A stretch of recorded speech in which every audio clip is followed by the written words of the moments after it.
Assamese news channel খুলে বসে আছি। কেন বসে আছি? আমাদের প্রিয় শিল্পী, সকলের প্রিয় শিল্পী, প্রিয় মানুষ জুবিন গর্গের শেষ যাত্রার সাক্ষী হতে চাই। আপামর সাধারণ জনগণ আসামের চোখের জলে সারা রাস্তায় নেমে পাগলের মতন জুবিনকে শ্রদ্ধা জানাচ্ছে। পাগলের মতন ক্রেজ, এরকম ক্রেজ লাস্ট কবে দেখেছি মনে করতে পারছি না। একটা মানুষ শুধুমাত্র ভালো সিঙ্গার হলে এরকম হতে পারে না। এত মানুষের ভালোবাসা, আর তার সঙ্গে সঙ্গে লজ্জায় হেট হচ্ছে বাঙালি হিসাবে যে মানুষটা বলতো আমি আধা বাঙালি। আমি একটা দেবজিতের সঙ্গে একটা ইন্টারভিউ দেখছিলাম। দেবজিৎ আমাদের যে বাঙালি, যে আমাদের জি থেকে উনি হয়েছিলেন, জিতেছিলেন। ওকে দেবজিৎকে বলছে যে আমি তোমার থেকেও বেশি বাঙালি। তা তাকে আজকে একটা বাংলা লিডিং নিউজ চ্যানেল, আমি খুঁজলাম বিভিন্ন রকম লিডিং নিউজ চ্যানেলগুলোকে, একটা নিউজ চ্যানেল লাইভ দেখানো না। আরে ঠিক আছে, মহালয়া কভার করছো, 15 মিনিট, 20 মিনিট, আধা ঘন্টা, 1 ঘন্টা কিছু তো তোমরা কভার করতে পারো না।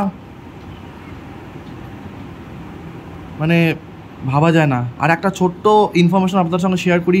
কালকে রাতে আমি জুবিনের ফেসবুক পেজটা স্ক্রল করছিলাম। আমি দেখলাম যে প্রত্যেকটা 4-5টা পোস্ট পর বা 7-8টা পোস্ট পর একটা করে মানুষের সাহায্যের জন্য উনি পোস্ট করেছেন। কারো মেডিকেল ইমার্জেন্সি বা তার জন্য ফিনান্সিয়াল হেল্প লাগবে, তার মানুষের কাছে আবেদন জানাচ্ছে। প্রচুর মানুষ যারা চলে যাচ্ছে তাদেরকে উনি শ্রদ্ধা জানিয়ে ফেসবুকে পোস্ট করছে, আমার ভাই, আমার তো। আর একটা জিনিস আমি শেয়ার না করে থাকতে পারছি না। আমাদের বাংলার, আপামর বাংলার যাদের নাম করা সমস্ত সিঙ্গার, গায়ক, অন্যদের কিছু বলছি না, গায়ক, প্রচুর আমি সিঙ্গারের প্রোফাইল ঘেটে দেখেছি, একটা লাইন জুবিনের নামে লেখেনি রেস্ট ইন পিস বা আমি শ্রদ্ধা জানাচ্ছি বা এরকম।